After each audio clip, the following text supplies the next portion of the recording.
brief kirim PPT tentang hukum Hardy-Weinberg. Nah, sekarang Pak Arif akan menjelaskan hukum Hardy-Weinberg ini.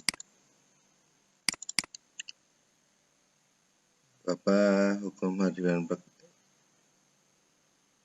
ini prinsipnya hukum ini menyatakan bahwa alel dan frekuensi genotip dalam suatu populasi akan tetap konstan dari generasi ke generasi tanpa adanya pengaruh evolusioner yang lain.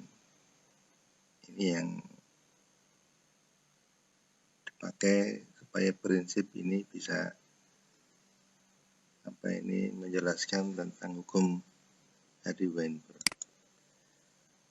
Yaitu ada 7 prinsip. Yang pertama, organisme tersebut adalah diploid. Yang kedua, reproduksi secara seksual, artinya diperoleh secara seksual. Jadi yang vegetatif tidak bisa. Generasi yang tidak tumpang tindih. Generasi yang tidak tumpang tindih. Artinya di sini generasi itu gen-gennya tidak bercampur-campur dengan gen yang lain atau gen-gennya keluar. Kemudian terjadi secara kawin acak. Kemudian ukuran populasi tidak terhingga, artinya banyak sekali. Alel frekuensi yang sama pada kedua jenis kelamin, alelnya sama.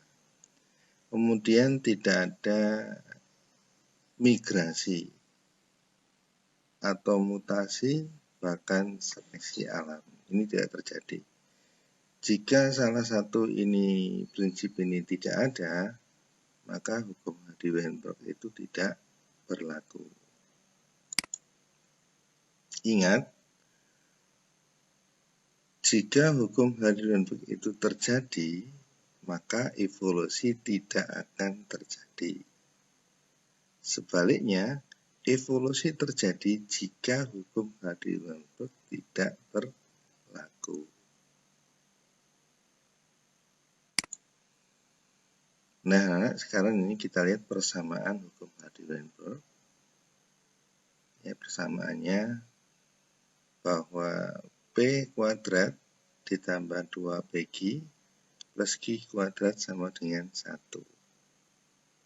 Di mana P plus 1 sama dengan 1. P besar yaitu frekuensi gen-gen dominan.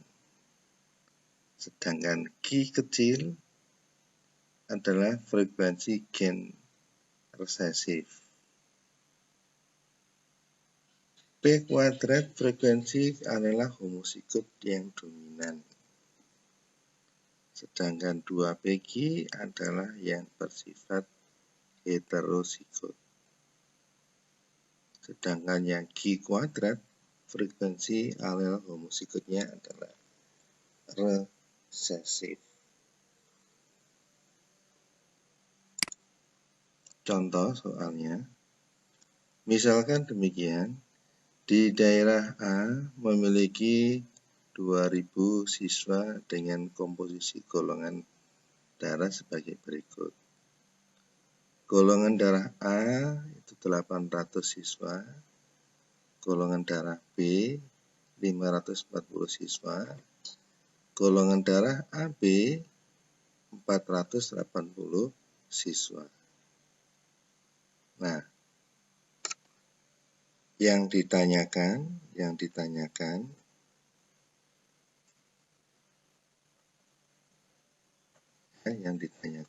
A, berapa frekuensi gen A, golongan darah A, golongan darah B, dan golongan darah O. Yang kedua, berapa jumlah siswa yang memiliki golongan darah B hetero heterozigot. Kita coba cari. Kalau kita lihat jumlah total golongan darah A plus B plus AB sama dengan 1820 siswa. Jadi golongan darah O sebanyak 180 siswa. Maka golongan darah O sama dengan IO atau OO sama dengan O kuadrat. Jadi jumlah 180 ini kita bagi 2000. Ketemunya adalah 0,09. Kemudian kuadratnya kita hilangkan, maka ini akan diberikan akar. Diperoleh O adalah 0,3. Misalkan kita cari yang dulu, A dulu. Maka tambahkan jumlah golongan darah A dengan golongan darah O. Ya, begini rumusnya. A plus O dalam kurung kuadrat sama dengan 800 ditambah 180 dibagi 2000. Ketemunya adalah 0,49. Kalau kuadratnya kita hilangkan, maka diperoleh 0,49. Ini kita akar, diperoleh adalah 0,7. Ya, dari 0,7 ini, jika A yang kita cari, maka O-nya akan dipindah ke sebelah kanan. O tadi adalah 0,3, maka A 0,7 dikurangi 0,3 sama dengan 0,4. Jadi golongan darah O tadi berapa? 0,3. Golongan darah O A, golongan darah A adalah 0,4. Sekarang untuk mencari B, masukkan ya angka-angka di penjumlahan ini. A plus B plus O sama dengan 1. Jadi B sama dengan 1 dikurangi A plus O. Jadi A plus O tadi adalah 0,7. Ya, B sama dengan 0,3 itu diperoleh dari 1 dikurangi 0,7. Nah, kesimpulannya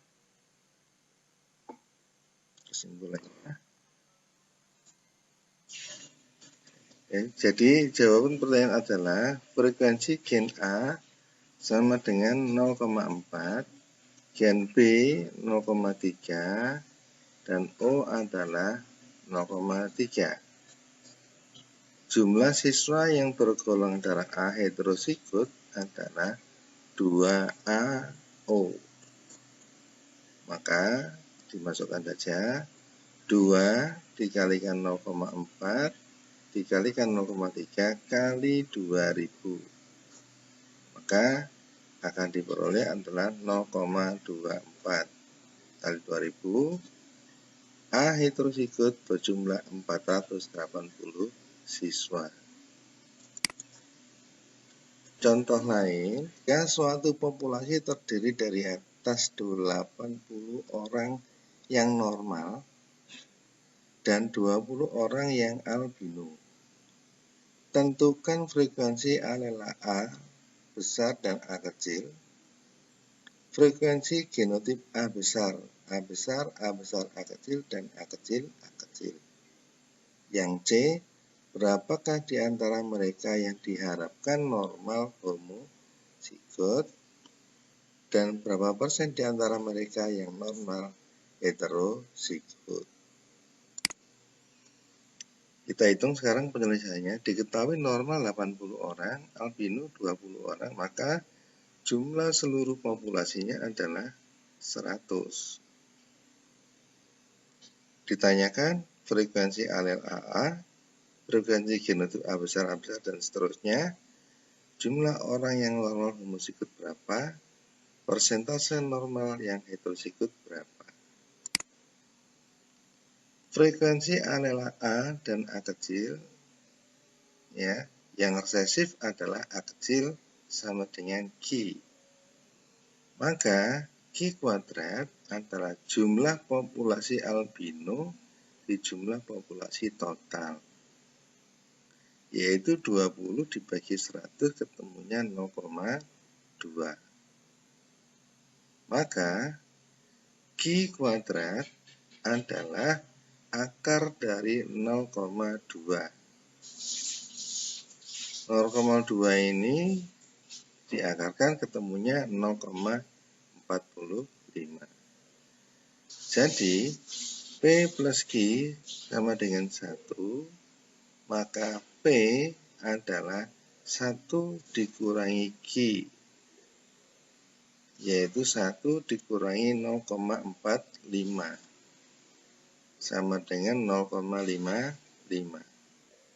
Jadi frekuensi alel A adalah 0,55 dan frekuensi alel A kecil adalah 0,45. Nah, sekarang kita hitung lagi sesuai dengan pertanyaan. Frekuensi genotip A besar, A besar, A besar, A kecil, A kecil, A kecil berapa? Kalau kita masukkan dalam rumus ini, maka frekuensi A besar adalah P kuadrat sama dengan 0,55 kita kuadratkan. Ketemunya adalah 0,30. Frekuensi A besar, A kecil atau 2 PQ sama dengan 2 dikalikan 0,55 dikalikan 0,45 ketemunya 0,50. Sedangkan frekuensi genotip A kecil Q kuadrat sama dengan 0,45 kita kuadratkan ketemunya 0,20. Jadi frekuensi genotip A besar 0,30,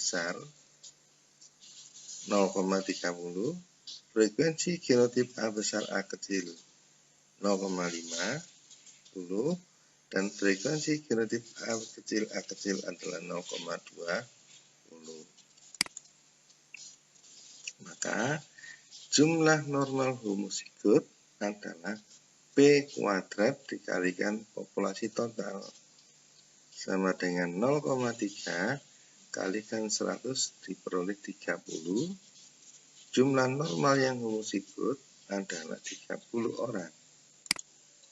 Nah, yang terakhir, persentase normal heterozigot diperoleh, maka 2 PQ kalikan 100% ketemunya adalah 50 kalikan 100 diperoleh 50%.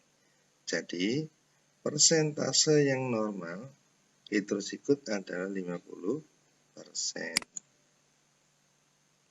Nah, anak sekalian, ini ada tugas untuk kalian, untuk latihan ya. Kerjakan di buku tulis lalu difotokan kirim ke Pak Arif. Ini soalnya nomor 1.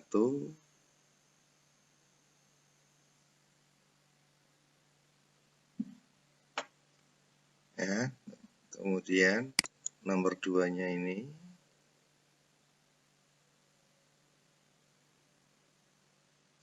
Kemudian nomor 3-nya ini.